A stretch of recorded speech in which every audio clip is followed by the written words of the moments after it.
just disappears, doesn't it? How does one celebrate the 10th anniversary of Doctor Who?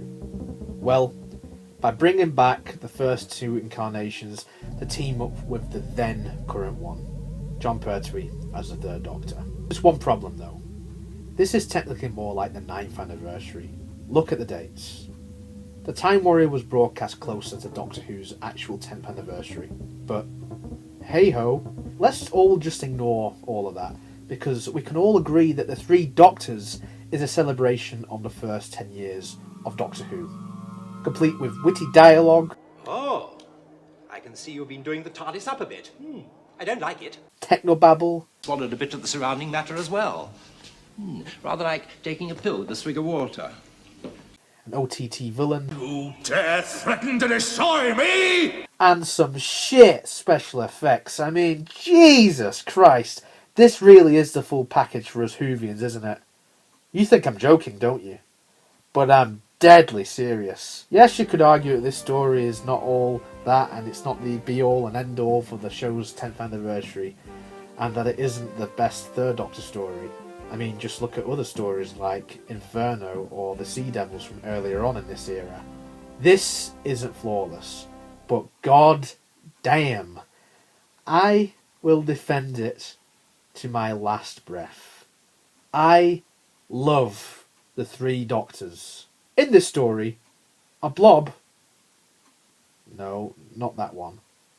Yeah, that one. Appears intent on capturing the Third Doctor.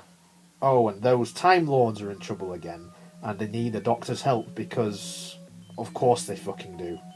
They recruit the Second Doctor to help the third one out with these blobs. They try the same with the first, but he ends up getting stuck in a time eddy, whatever the one of those are. The TARDIS ends up in an antimatter universe where our heroes encounter a maniacal Time Lord, and I know what many people must have been thinking when they were watching this back in the day. They all probably thought, I bet it's that master bloke again. I'm bloody sick of that pillock. But fear not, because what we actually get for this celebratory edition of Doctor Who is the legend that is Omega. Question is though, where's Alpha? And where are all the other letters which are left in the Greek alphabet? I don't know! Perhaps I'm clutching at straws a little bit here. It turns out that Mr. Whiny here has been trapped in his antimatter universe for a very, very long time. And judging by this, he's not very happy about it. What? Don't tell me I'm still on that fucking island! Look, can we get on with this? Because I've got Carnival of Monsters to visit next week.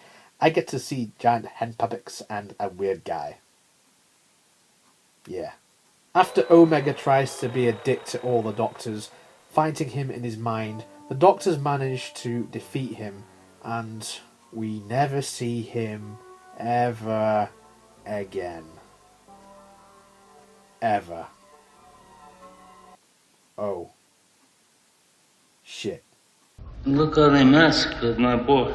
Our heroes return home, the Second Doctor returns back to his own time, and the third gets a reward from the Time Lords for saving the day, yet again, the dematerialization circuit, thus ending the Doctor's exile on Earth, a turning point for sure. There ends the 10th anniversary story. Look, I'd be lying by saying that this is the perfect way to mark 10 years of Doctor Who. One might think that it is a very predictable move to bring back both William Hartnell and Patrick Troughton for this occasion. In my opinion, I say, why not? The rapport between Troughton and Pertwee works so well here. Is it any wonder since this came out we got many more multi-Doctor stories? The first two Doctors were so integral to the show for the first 6 seasons, for Christ's sake, so it was a no-brainer to have them come back. The sad thing about this, though, was William Hartnell's health had worsened, hence why the first Doctor had a significantly reduced role here. For what it's worth, though, Hartnell's final performance as the first Doctor is one of the most sombre things to take away from the Three Doctors. Oh, so you're my replacements. A dandy and a clown. The best thing about this, though, has to be Patrick Troughton. He slips right back into the role of his Doctor effortlessly.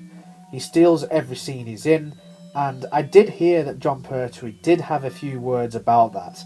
No matter, though, the interactions between these two Doctors, along with other characters like the Brigadier and Joe Grant, make this worthwhile. The whole jelly baby thing even originated here, so it turns out that the fourth Doctor was just following suit from the second all along.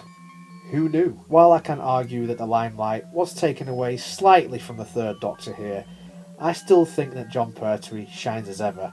He has a lot to do here. He is the one who is still very much in charge, and I laugh at how he tries to explain about his past selves to Joe. It's all quite simple. I am he, and he is me. And we are all together, Kichu? Some may laugh at the ropey fight scene with the unmasked Omega, but I always liked it. The thing you have to take away from this story is it's all fun. There's a shitload of technobabble, which can go over the head of a 6-year-old. But this story is filled with so many good moments. I mean, really good moments. Moments which make me laugh.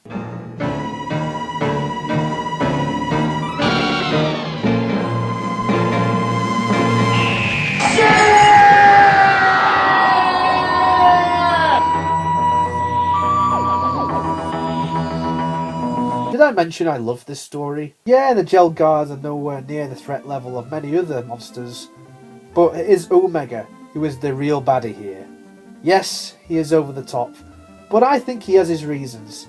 I'd be pretty pissed if I ended up trapped in an antimatter universe for a long time as well. This guy is an icon. I'm so glad that Bob Baker and Dave Martin gave us a new villain for the 10th anniversary, instead of retreading the Daleks, the Cybermen, or the Master.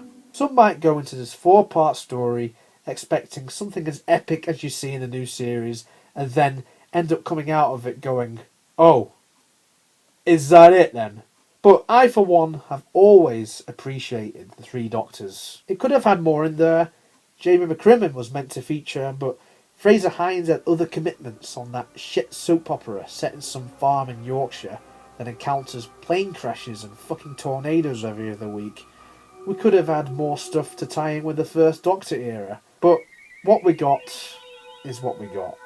This does not go into fanwank territory, and despite featuring some nods to the past and hints to life beyond the War Games for the second Doctor, the 3 Doctors is still very much a third Doctor story at heart. That alone is a good enough reason to give this a watch. The best summary I can give is, without this, we would not have had the greatness of the 10th and 11th Doctors in the Day of the Doctor, many, many years later. The 3 Doctors is great. So great, in fact, that it is my favourite multi-Doctor story from the classic series.